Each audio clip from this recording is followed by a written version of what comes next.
Kape anak, tinig ng ina ang pumukaw sa naglalagaglag na diwa ni Eloisa. Hindi man niya sinasadyang alalahanin na nakaraan, kusang dumaloy iyon sa kanyang isipan. Inilapag ni Aling Elena ang maliit na tray sa lamesita at naupo ito sa katapat niya. Dinalhan na rin kita ng biscuits. Baka magtagal ka pa sa ginagawa mo'y mainam na iyong may kinakain ka. Busog naman ako, Nay. Lagi na lang yan ang katwiran mo, Eloisa. Abha tingnan mo naman ang katawan mo, kay nipis na. Natawa ang dalaga. Magandang katawan ang tawag dito, Nay. Hindi. Masyado mong pinapabayaan ang katawan mo sa trabaho, kaya hayan, wala ka tuloy ganang kumain. Ang nanay talaga? Natatawa siya sa kakulitan nito, pero ang totoo, kung sa pagmamahal din lang ay busog na busog siya kay Aling Elena. May dumating ata sa kabila Hindi na rin nakatiis ang kanyang ina. Kaya nagtanong na rin ito, napangiti si Eloisa. Kung gugustuhin niya ay maaari naman siyang lumipat sa kabila, ngunit siya na rin ang pumigil sa sarili. Bakit pa? Sa loob ng ilang taon ay nakaya niya na walang komunikasyon sa mga Montemayor. Kaya hindi na niya dapat pag-interesan pang alamin kung sino ang dumating sa kabilang bahay. Ngunit naroon pa rin ang respeto at paggalang niya sa mga magulang ni Dave. At hindi nawawala yon. Bahagi na rin sila ng kanyang buhay. Hanggat hindi naaalis ang nakakabit sa kanyang pangalan, Mrs. Eloisa Cruz Montemayor, ay mananatili siyang nakatali sa pamilyang iyon. Eloisa, anak, wika ni Aling Elena sa pananahimik ng anak. Nanay, paano kung si Dave ang dumating? Seryoso ang mga mata ni Aling Elena. Paano nga ba? Haharapin mo na ba siya? Namagitan ang mahabang katahimikan sa kanilang mag-ina. Kung kami ng tatay mo ang tatanungin, ayaw naming mahiwalay ka pa sa amin. Nag-iisa ka naming anak at matanda na kami, kaya sana maintindahan mo kami ng tatay mo. Bahagyang pumiyok ang tinig nito. Ngumiti siya para pagaanin ang kanilang pag-uusap, ngunit lolokohin lamang niya ang sarili kung naniniwala siyang tunay ngang gagaan ang kanilang pag-uusap dahil ngayon pa lang ay natutuliro na ng kaba ang kanyang puso. Ano ba itong nararamdaman niya? Kaba na anumang oras ay makakaharap na niya si Dave? Ano ang magiging pagtrato nila sa isa't isa after 8 long years? Sa pangalan at papelang sila naging mag-asawa. For almost 8 years ay hindi naging formal ang pagiging mag-asawa nila ni Dave. Nagbalik nga si Dave para tuparin ang pinangako sa harap ng altar. Anak? Nanay? Hindi ho ganoon kadali ang sitwasyon namin ng asawa ko. Ibang tao si Dave sa akin. Nauunawaan kita, anak. Basta tandaan mo lang na lagi kami nasa likod mo at karamay sa lahat ng oras. Salamat ho. Naluluha niyang sambit sa ina. Maya-maya ay napabuntong hininga si Aling Elena. Ay, sasabihin ko na sa iyo ang totoo, anak. Naibalita ni Balae sa tatay mo na darating ang kanilang mga anak, sina Dave at Rafael. Naging kakaiba lalo ang tibok ng kanyang puso nang marinig ang pangalan ng dalawang lalaki. Hindi nga lang pinansin ng tatay mo ang sinabi nila. Naisip namin na baka si Rafael lang naman ang darating. Sinabi lang nilang pati si Dave ay kasama. Hindi makapagsalita si Eloisa. Sari-saring emosyon ang bumaha sa kanyang puso. Gusto mo bang pumunta sa kabila? Paniniyak ni Aling Elena. Nagtatanong ang kanyang mga matang napatitig sa ina. Wala kang dapat alalahanin sa amin, anak. Isama mo si Dory kung nais mo. Saglit siyang natigilan. Napasulyap sa dakong harap ng malaking bahay. Maririnig pa rin ang malakas na tugtog ng stereo. Natanaw din nila ang pagdating ng mga bisita. Ang iba ay kilala nilang kamag-anak ng mga Montemayor, ngunit ang iba ay hindi. Mukhang galing sa malayong lugar ang iba. Bitiwan mo na yan at kumayak ka na. Hikayat ng ina sa kanya. Sa kakiluhan nito ang bestida. Hindi na lang, Nay. Umiling siya. Anong hindi? Wala ho akong ganang pumunta sa kabila. Dito na lamang ako at magpapahinga na. Aniya na ipinahalatang inaantok na. Ayaw mo talaga, anak? Ayaw maniwala ni Aling Elena. Marahang tumango si Eloisa saka tumayo. Kinuha muli niya ang bestida sa ina at saka tinupi ng maayos. Nakalimutan na niya ang itinimplang kape. Magpahinga na rin kayo, Nay. Mabuti pa nga ang tatay mo'y nauna ng mahiga. Napagod sa pag-aasikaso sa ating gulayan. Pumasok na ang dalawa sa loob. Isinarado ni Eloisa ang pinakapinto ng terasa. Ngunit nanatili bukas ang isang bintana para sa pagpasok ng malamig na hangin. Matutulog ka na ba talaga, anak? Oho. Ayaw mo talaga? Ang nanay, ang kulit. Bakit ba hindi ka naniniwala na ayoko? Sigurado ka sa damdamin mo? Di ko na yata kilala ang damdamin ko, Nay. Gusto sana niyang sabihin ngunit nanatiling nasa isipan lamang niya iyon. Isa lang masasabi ko, Nay. Napag-isipan ko na ang buhay ko. Kung talagang asawa pa rin ang turing sa akin ni Dave sa kabila ng lahat, gagawa siya ng paraan para magkalapit kami. Napangiti ng maluwang si Aling Elena. Naramdaman nito ang sinseridad sa sinabi niya. Panatag na ang loob ng ina na iniwan siya nito. Ngayong nag-iisa na si Eloisa sa loob ng kanyang munting silid, ay malayo ang isip niya. Hindi niya alam kung ano at sino ba talaga siya ngayon. Marami rin ang nagtangkang manligaw sa kanya na ang iba ay humihingi pa ng permiso sa kanyang mga magulang. Ngunit dahil ayaw niyang masira ang reputasyon ng pamilya niya at pamilya ni Dave, nanatiling sarado ang kanilang bahay sa mga lalaking naghahangad na makamtan ng kanyang oo. Si Eloisa, Mama. Kanina pa naghahanap ang mga mata ni Rafael. Sinusuyod ang bawat sulok ng kanilang bahay, kung saan ang kanilang bisita ay abala sa pakikipaghuntahan kay Mr. Montemayor, ang kanyang ama. Nagpasabi na ako sa kanila. Sagot ng ina, bakit wala pa rin siya? Tanong pa rin ni Rafael na malaki ang ipinagbago sa pisikal na anyo. Nagdilim ang mukha ng binata nang masulyapan si Dave sa grupo ng mga kaibigan nito. Prenteng nakaupo si Dave at nakikipag-inuman ng imported na alak. Talagang hindi narito sa atin nakatira si Eloisa, Mama? Paniniyak pa ng binata.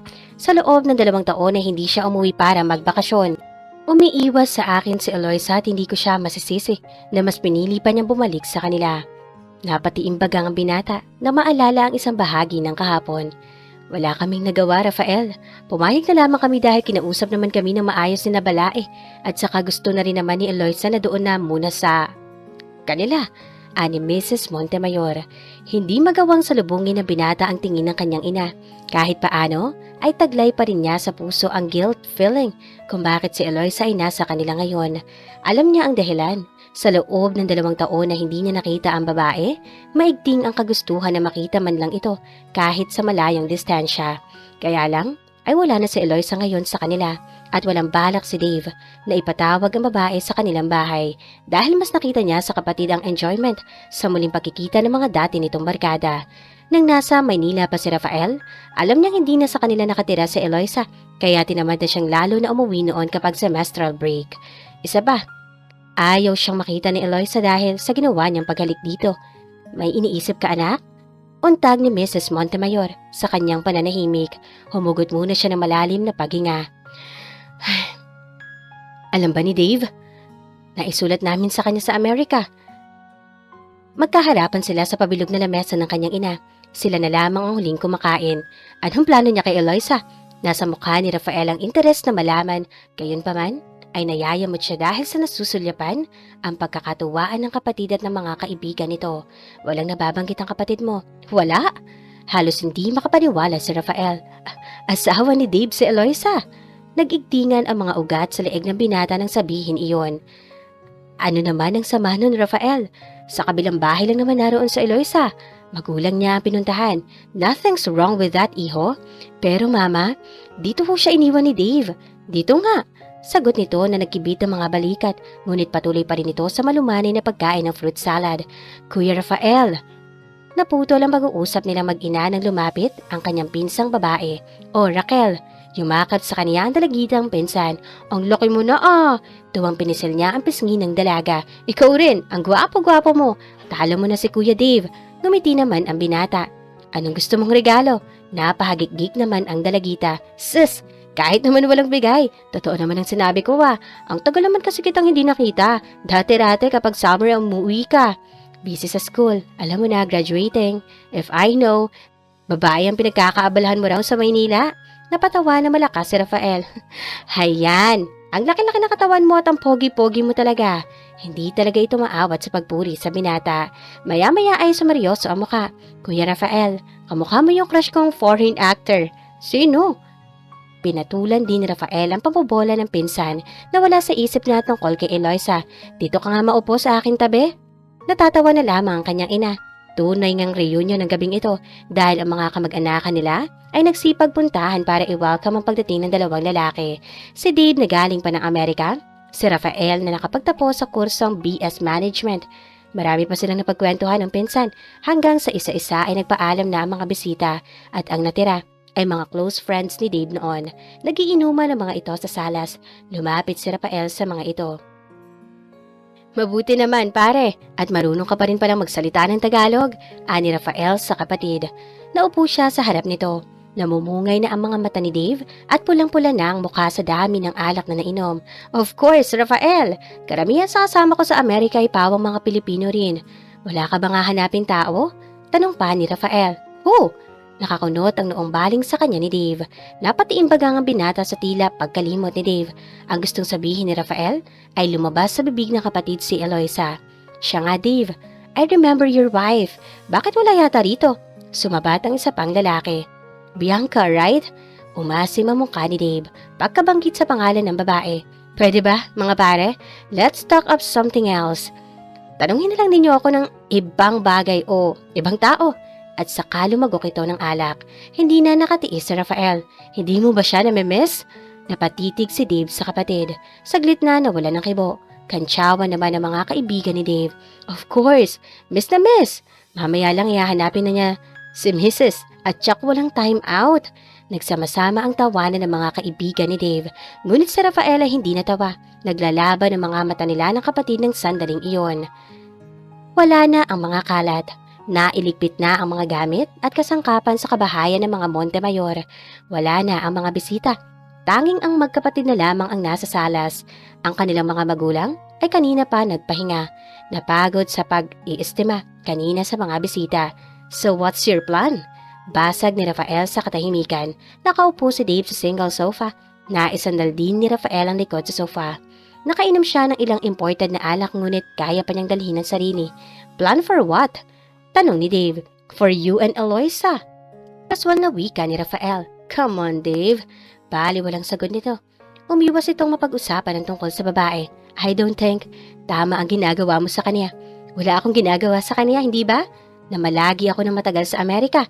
And I heard, may kinakasama ka roon after your separation with Sandy. Gumisi si Dave. Ano ba ang talaga ang dahilan at ganyan ka na lang kung makapagsalita sa akin? Naawa ako kay Eloisa. Come on, Rafael. Naawa ka sa kanya? Huwag mo akong patawanin. At ngumisi ito nakitang-kita ang pamumula sa mukha. Nagdilim ang mukha ni Rafael. Naikuyom niya ang palad ngunit nakapagtimpi pa rin. Alam mo kung sino at ano si Eloisa sa'yo? Yeah. At wala akong magagawa kung sa loob ng 8 taon ay hindi na siya nakatiis at hindi na rin nakapaghintay. You see, nagbalik si Eloisa sa kanila. 8 long years! Tumawa ng mapakla si Rafael. Matagal niyang alam na bumalik ang babae sa poder ng mga magulang nito. Deep inside, ay may kasagutan kung ano ang totoong rason sa hindi niya pag-uwi nung mga nakaraang bakasyon.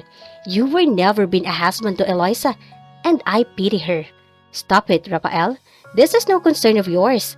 Nagpakita ng yamot si Dave sa kapatid. Nagsindi ito ng sigarilyo.